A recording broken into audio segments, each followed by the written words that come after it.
बिस्मिल्लाहिर्रहमानिर्रहीम। जनाब, stories share करनी है 3 बड़ी यूनिक स्टोरीज़ हैं। मोदी जी की मीठी चीनी, क्या बात है भाई, हैं। और कपास भी हम इंडिया से, क्या असरात होंगे इसके। और मोदी का यार आजकल बदल गया है क्या। और दूसरी स्टोरी कि जनाब अब तो पीपल्स पार्टी के अंदर से भी बगावत की आवाज़ें कि हमें बाप से वोट नहीं लेना चाहिए था, हमने गलती की है। और तीसरी बात जनाब, ये पंजाब से वैक्सीन की बहुत सारी खुराकें, सैकड़ों खुराकें लाहौर से चोरी हो गई और वो लगी किधर, वो भी पता चल गया। इस पे बात करेंगे। पहली बात पे आ जाएं जनाब, हमने तिजारत कब बंद की थी। एक बात मैं आपको बता दूं कि मेरी वीडियोस गवाह हैं, मेरा पूरा नज़रिया गवाह है। मैं दोस्ती का कायल हूँ, मैं अमन का कायल हूँ। हम वो लोग हैं जो हमेशा से पड़ोसियों के साथ इंडिया समेत ये कहते रहे कि जनाब अमन होना चाहिए, दोस्ती होनी चाहिए। और मैं उन्हीं में से हूँ कि जो समझता हूँ कि जी हमें इंडिया से कोई ख़ास ख़तरा कोई नहीं है। ठीक है। और ये मैं नहीं बल्कि ये असगर ख़ान साहब भी कह चुके, बहुत सारे लोग ये कह चुके। तो उस हवाले से ये कुछ उधर लोग हैं, कुछ इधर लोग हैं जिन्होंने ना एक हवा सा बनाया हुआ कि जनाब वो उन्होंने जब खाने पीने का चक्कर हो तो अपने अपने अवाम को डराना होता है कि वो हमें खा जाएगा, और वो कहते हैं वो हमें खा जाएंगे।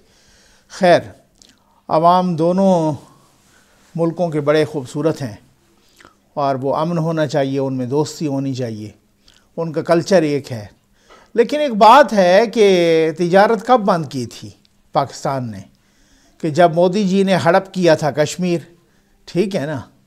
और जनाब दोबारा तिजारत शुरू हो गई है, तो क्या मैं पूछने का हक़ रखता हूँ कि जनाब क्या कश्मीर का स्टेटस वापस हो गया है। वो वैसे का वैसे ही है। हमारे प्राइम मिनिस्टर साहब को जनाब जहाँ कहीं से इधर उधर से कोई लिख के मैसेज आ जाता था, आप ठोक दो जनाब मोदी जी के ख़िलाफ़ एक ट्वीट, वो आरएसएस और जनाब वो फ़लाँ और वो नाज़ीज़म और वो सारा कुछ। तो क्या वो सारी चीज़ें ख़त्म हो गई हैं क्या। अब जो मीठी चीनी भी भारत से हम मंगवा रहे हैं और कपास भी भारत से मंगवा रहे हैं। एक तो ये है कि पाकिस्तान ज़राई मुल्क होने के बावजूद कहाँ पे ला के खड़ा कर दिया इस हुकूमत ने पाकिस्तान को। ज़राई मुल्क होने के बावजूद आज हमें कपास, गंदम, चीनी बाहर से दरामद करना पड़ रही है, इंपोर्ट कर रहे हैं हम, बाहर से मंगवा रहे हैं। ठीक है। अपने किसानों को नहीं देनी, वही जो लाखों टन मंगवा रहे हैं वही को अपने किसानों को दें, ताकि उस हिसाब से अपना स्कोर सेटल करने के लिए जनाब वो चीनी माफिया। मैंने एक वीडियो की तो लोग कहने लगे जनाब कि आपको कहीं लिफाफा तो नहीं मिल गया। मैंने कहा भाई बात है ये है कि जिसके भी जहाँ से भी हम देखेंगे कि कोई इधर उधर का स्कोर सेटल होना। अब मैं हैरान हूँ कि जहांगीर तरीन का शहजाद अकबर साहब भी फरमा रहे हैं कि उनकी गिरफ़्तारी हो सकती है। और जनाब वो और तो और जो लोग बात कर रहे हैं कि जो बातें या जो इल्ज़ामात जहांगीर तरीन या उनके बेटे पे हैं, वही इल्ज़ामात तो खुसरो बख्तियार पे भी हैं। चीनी के आप जो रिपोर्ट आई थी आप उसमें चेक कर लें। ठीक है। तो वो तो आपके वज़ीर हैं, वो तो आपके साथ बैठे हैं। अच्छा, दूसरी बात बड़ी एक मज़े की बात है, कल एक दोस्त से भी डिस्कशन हो रही थी। मतलब ये एक ऐसा स्कैंडल है या एक ऐसा सिंगल टारगेट किया जा रहा है किसी एक बंदे को, और उस बंदे का नाम है जहांगीर तरीन, कि और तो और यानी कि पूरी की पूरी गवर्नमेंट जो शरीफ फैमिली के इतना ख़िलाफ़ थी, शहबाज शरीफ साहब की मिलने, हमजा शहबाज की मिलने, बाकी शरीफ फैमिली की मिलने, वो भी भूल गई हैं उनको। उनके ख़िलाफ़ भी वो जो है ना, उन्होंने इतना सख्त रिएक्शन नहीं किया जितना सख्त रिएक्शन जहांगीर तरीन साहब के। तो मैं तो कहता हूँ कि जैसे कल मुझे जहांगीर तरीन साहब से बात हुई ना, और उन्होंने कहा कि नकवी साहब कि जब मेरे सब्र का पैमाना लबरेज़ हुआ तो फिर आप देख लीजिएगा कि मैं वो बातें उगल दूँगा। तो मैं तो कहता हूँ कि अगर ऐसा मौका आए तो होगा वो बड़ा ख़ास लम्हा कि जब वो बातें उगलेंगे कि किस तरीके से मैं जहाज़ भर भर के लाता था, किस तरीके से मैंने कैसे हुकूमत बनाई, कैसे मेरा स्कोर सेटल किया गया, कैसे मेरा एक्ट बैलेंसिंग एक्ट हुआ।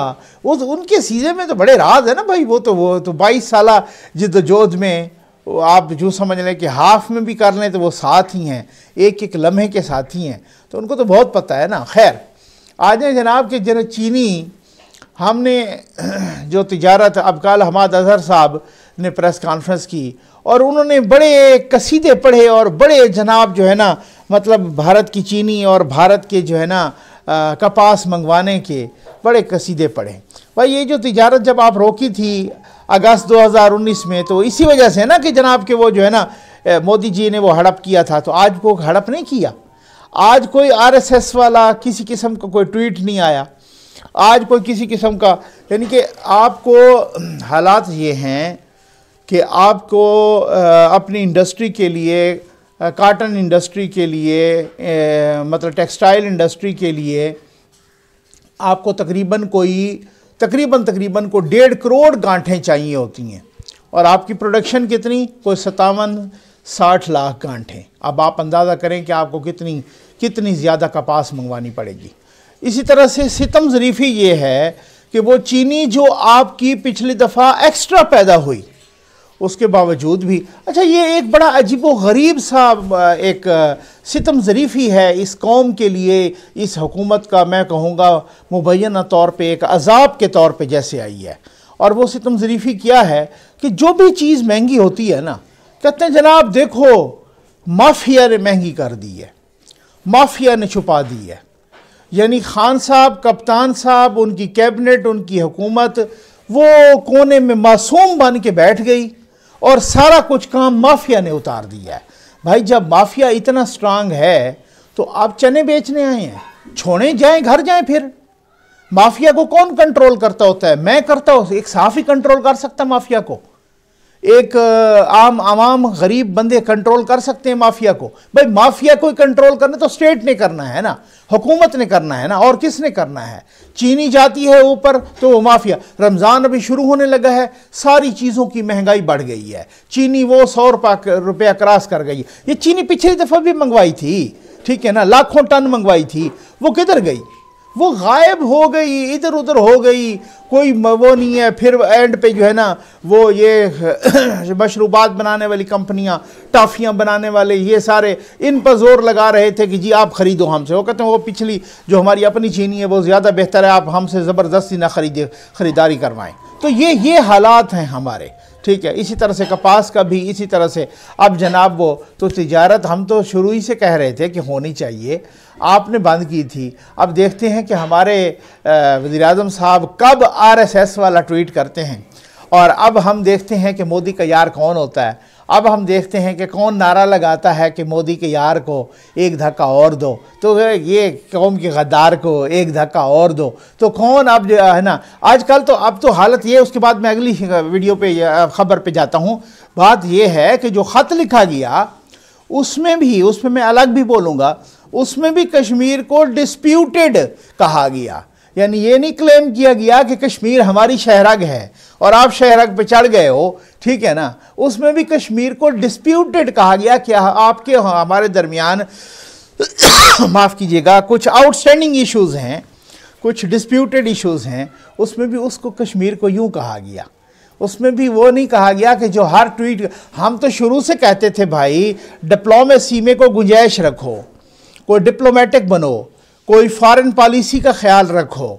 ऐसा ना हो कि वज़ीर आज़म की कुर्सी पे बैठ के आप हर वक्त जो है ना छुरी तेज़ करके बैठे हों और आप जनाब हर वक्त उस पर कि आरएसएस जनाब और फलां जनाब और जनाब ये नाज़ीज़म है और ये मोदी जो है ना फाशिस्ट है और ये फलां है। आपने गुंजाइश ही नहीं छोड़ी थी। अब वही उसी मुंह से क्या करना पड़ा, वही मोहब्बत के संदेशे, वही मोहब्बत के ख़त, वही तिजारत की बहाली, वही जनाब हमारा चौथा वज़ीर ख़ज़ाना आप सुन रहे हैं कि शौकत तरीन साहब आ रहे हैं।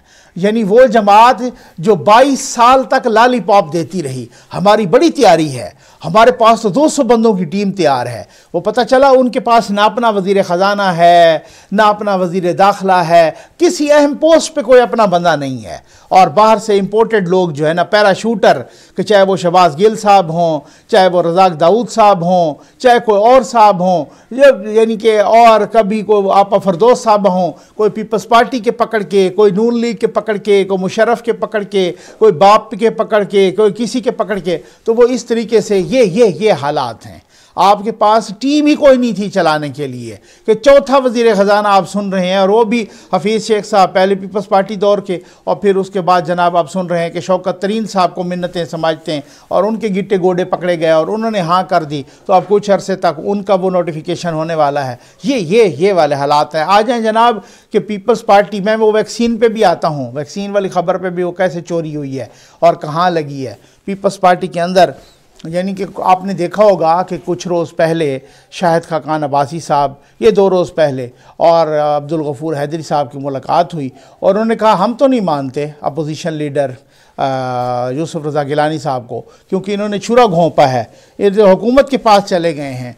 ये तो पार्लिमानी तारीख़ में पहली दफ़ा हुआ है कि आप यानी अपोजिशन से वोट लेते हैं ना अपोजिशन लीडर बनने के लिए, आप तो हुकूमत के पास चले गए, आप तो उन्हीं मुस्तफ़ा नवाज़ खोखर साहब जो बिलावल साहब के तर्जुमान भी थे, अब तो नहीं हैं, उन्होंने उससे भी रिज़ाइन किया था कुछ अर्सा पहले। खैर उनमें एक हिम्मत है, मैं समझता हूँ कि वो पहले भी बहुत सारी बातों पर ना वो इस तरह से आवाज़ उठाते हैं। उन्होंने कहा कि हमने गलती की है, पीपल्स पार्टी ने गलती की है, ये बाप के पास नहीं जाना चाहिए था। उन्होंने बड़ी इंपॉर्टेंट बातें की। उन्होंने कहा कि बाप के पास नहीं जाना चाहिए था, इससे पार्टी के नज़रियाती तशख़्ख़ुस को नुकसान पहुंचा है। जो आइडियालॉजी है ना पीपल्स पार्टी, खैर उसका वो उनका अपना उनकी राय का एहतराम है, लेकिन जो नज़रियाती तशख़्ख़ुस था वो जो जुल्फ़िकार अली भुट्टो साहब या बेनज़ीर भुट्टो साहबा का, उसको ज़रदारी साहब कब का दफन कर चुके। उस नज़रियाती तशख़्ख़ुस को, वो जो आइडियालॉजी थी, उस आइडियालॉजी को कब का ख़त्म कर चुके ज़रदारी साहब। क्योंकि लोग कहते हैं ना कि वो नुकसान जो ज़ियाउल हक़ साहब ने भी पार्टी को नहीं पहुँचाया, नुकसान वो मुशर्रफ ने नहीं पहुँचाया, मुशर्रफ साहब ने, वही ज़रदारी साहब ने उस अपना तख्त से तख्ता किया और धड़न तख्ता किया। तो अब उसके बाद जो है ना वो उन्होंने एक बड़ी इम्पॉर्टेंट बात की। उन्होंने कहा अगर हमें मुख्तलिफ़ सूबों में जाना है तो हम पावर पॉलिटिक्स की बजाय आवाम के दिलों में घर करें, अवामी पॉलिटिक्स करें, पावर पॉलिटिक्स ना करें। मैं समझता हूँ ये मोस्ट इम्पॉर्टेंट बात की है। मैं समझता हूँ ये जरदारी साहब के मुंह पर माज़त के साथ उन्होंने तमाचा मारा है, ख़ुद उनके अपने सेनेटर ने, मुस्तफ़ा नवाज़ खोखर साहब ने, क्योंकि हमेशा जो है ना जनाब मफाहमत की, और ये पावर पॉलिटिक्स है ना, ठीक है ना, और मफाहमत की पॉलिटिक्स और ये पॉलिटिक्स, और उसका जनाब दामन पकड़ लो, उसका जनाब गिट्टे गोडे पकड़ लो, उसके जनाब वो सीढ़ी इस्तेमाल कर लो। वो तो कहते हैं कि जब तक हम अपना आवाम में वो तासुर पैदा नहीं करेंगे, आवाम में वो जड़ें पैदा नहीं करेंगे, अवामी पॉलिटिक्स नहीं करेंगे पावर पॉलिटिक्स के बजाय, तब तक हम अपना वो तशख़्ख़ुस बहाल नहीं कर सकते। ये बात बड़ी बहुत अहम है कि जनाब आप सिंध में तो वो ठीक है एक सूरत हाल, लेकिन जब तक आप पंजाब में नहीं आएंगे, जब तक खैबर पख्तूनख्वा में नहीं आएंगे, पंजाब सबसे बड़ा सूबा है, जब तक वहाँ अपना खोया हुआ तशख़्ख़ुस नहीं बहाल करेंगे उतने तक सवाल ही पैदा नहीं होता। और इस तशख़्ख़ुस को नुकसान पहुँचाया है ज़रदारी साहब के जो मफाहमाना पॉलिसी, उसी मफाहमाना पॉलिसी ने बेड़ा गर्क किया है। आ जाए जनाब वैक्सीन पर। वैक्सीन चोरी हो गई पंजाब से, और कोई 550 यानी 550 खुराकें चोरी हुई हैं, और ये खुराकें बताई जा रही हैं कि जनाब अब उसका ऑडिट, वो ऑडिट का वही हाल होना है जो चीनी वाला ऑडिट हुआ था, जो आटे वाला ऑडिट हुआ था, जो दवाओं वाला ऑडिट हुआ था। को पता चला कि वो साहब चले गए और को 1.5-2 करोड़ मास्क वो जो चाइना भिजवा रहे थे और जो भेज चुके थे, तो उसको को पता चला, इसका भी कोई नहीं पता चलना। वो खुराकें जनाब 550 गायब हुई हैं। वो बीच में आपने सुना होगा तारिक बशीर चीमा और उनकी पूरी फैमिली ने भी लगवा ली, बाकी ब्यूरोक्रेट्स ने भी लगवा ली, बाकी सियासतदानों ने भी लगवा ली, माशाल्लाह, ठीक हो गया ना। अब ये पता चल जाएगा वसीम अकरम प्लस के भी सारे ख़ानदान ने लगवा ली होगी, क्योंकि वो तो पूरी पोस्टें क्रिएट कर देते हैं ना, कभी साले के लिए, कभी फूफा के लिए, कभी किसके लिए। यानी पंजाब सेक्रेटरीट ख़त्म हो गया, वो उसका नोटिफिकेशन दोबारा, यानी कि एक बना के लॉलीपॉप दे के जनूबी पंजाब और उसको ख़त्म कर दिया गया दोबारा, ठीक है ना। और लेकिन जनूबी पंजाब का सेक्रेटरीट तो ख़त्म हो गया, लेकिन वसीम अकरम प्लस के फूफा साहब स्पेशल ब्रांच में डायरेक्टर लग गए। क्या बात है भाई, ठीक है ना। अच्छा, अब उसमें आप देखें कि अगर आप उसकी इन्वेस्टिगेशन करें तो बिल्कुल इसी तरह है कि उनके कोई किसी फूफा को लगी होगी, किसी मास्टर को लगी होगी, किसी जनाब आप यूँ समझ लें खालू को लगी होगी, किसी जनाब आप यूँ समझ लें रिश्तेदार को लगी होगी, ब्यूरोक्रेट्स के बड़े बड़े ब्यूरोक्रेट्स को लगी होगी। तो अवाम मर रहे हैं, तड़प रहे हैं। उनके लिए वैक्सीन की एक खुराक 8,500 की, जो इंडिया में 1500 की मिलती है, यहाँ पर 8,500 की।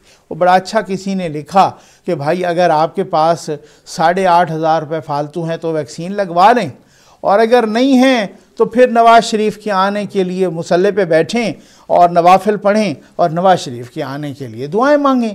तो बात यह है कि खित्ते को आप देख लें, पूरे खित्ते को देख लें कि तमाम के तमाम तकरीबन अवाम को लग चुकी, मुफ्त लग चुकी। दुनिया को देख लें, लग चुकी, मुफ्त लग चुकी। पाकिस्तान वो वाहिद मुल्क है कि जनाब कभी हम देख रहे हैं कि प्रेसिडेंट साहब को लग रही है, कभी हम देख रहे हैं कि वज़ीर आला साहब को लग रही है, कभी हम देख रहे हैं वज़ीर आज़म साहब को लग रही है वैक्सीन, कभी हम देख रहे हैं कि चोरी हो रही है। अगर नहीं लग रही तो अवाम को नहीं लग रही, बाकी सबको लग रही है। सब ने जो है ना अपने अपने उस हिसाब से, ना उनकी कोई रजिस्ट्रेशन है, ना उनका कोई लाइन में लगना है, कुछ भी नहीं है, ठीक है ना। अवाम के लिए 8,500 की एक खुराक है। ये हालात हैं। अब वैक्सीन हो गई है, चोरी वो 550 ज़ाहिर है, वो जितने ब्यूरोक्रेट्स, जितना जो है ना बड़े बड़े अपना सियासतदान, मिनिस्टर्स, उनकी फैमिली को उस तरीके से, और कुछ बाकी जो है ना खुराकें ज़ाया हो गई हैं। पता नहीं अब वो ज़ाया हुई हैं या वो भी चोरी हो गई हैं। सर्विसेज अस्पताल से तो 500, 555 की 550 खुराकें जो है ना वो चोरी हो गई हैं। एक दूसरी हॉस्पिटल से जो है ना वो 300-350 की खुराकें ज़ाया हो गई हैं। अब वो भी ज़ाया हुई हैं, वो भी चोरी हुई हैं, उसमें वो क्या सिलसिला है तो अल्लाह माफ़ करे। लेकिन आवाम को नहीं मिली, ना ही आवाम को लग रही हैं, ना ही आवाम को मिल रही हैं। आवाम को तो एक गोली नहीं मुफ्त मिल रही। यानी कि मैं आपको बताता हूँ कि एक वो हॉस्पिटल इस्लामाबाद का कि जो आइसोलेशन हॉस्पिटल है और इन्फेक्शन सेंटर बनाया है स्पेशली, बहुत बड़ा, को 250 बिस्तर का बनाया, और उसमें खैर पूरे 250 तो नहीं है फ़ाल, लेकिन फिर भी उसमें एक गोली तक, एक टीके तक कोई चीज़ अवेलेबल नहीं है। लगाया हुआ है उन्होंने, मैंने उसका फ़ोटो लेके ट्वीट भी की थी, लगाया हुआ है कि जनाब आपने अपनी दवाएं जो है ना फार्मेसी से लें, हस्पताल के पास कोई दवा नहीं है। अब आप अंदाज़ा करें कि वो ख़ुद भी जो है ना, वो कुछ फार्मेसी से जो नहीं, वो रिसेप्शन पे बेची जा रही हैं। जो स्टाफ है बेचारा इतना कम है कि वो भी अपना उस हिसाब से वो नहीं, वो यानी कि उसमें इक्विपमेंट है, टेस्ट तो हो रहे हैं, और हॉस्पिटल भी साफ़ सुथरा बना है, अब भी बना है, लेकिन उसमें आप देखें वो तवज्जो नहीं है। और बाकी जनाब उन्होंने जाके जब वो कोर्ट में कहा था कि 25 लाख रुपए एक पेशेंट पे, तो चीफ जस्टिस ने कहा था 25 लाख रुपए अगर एक पेशेंट पे लगे होते, ये हालात हैं कि 25 लाख लगे और एक गोली ना मिले उनको, कोरोना के पेशेंट को। मैंने पिछले वीडियो में भी बताया था कि मेरे सामने वो एक डॉक्टर साहब उनका नुस्खा लिख रहे थे, एक गरीब सा बंदा था, उससे कहा कि भाई दवा के साथ साथ ना अच्छी खुराक खानी है। उन्होंने कहा डॉक्टर साहब, कप्तान साहब ने हमें खुराक खाने का नहीं छोड़ा, आप अच्छी की बात करते हैं। उम्मीद है आपको वीडियो पसंद आई होगी। आपका बहुत बहुत शुक्रिया।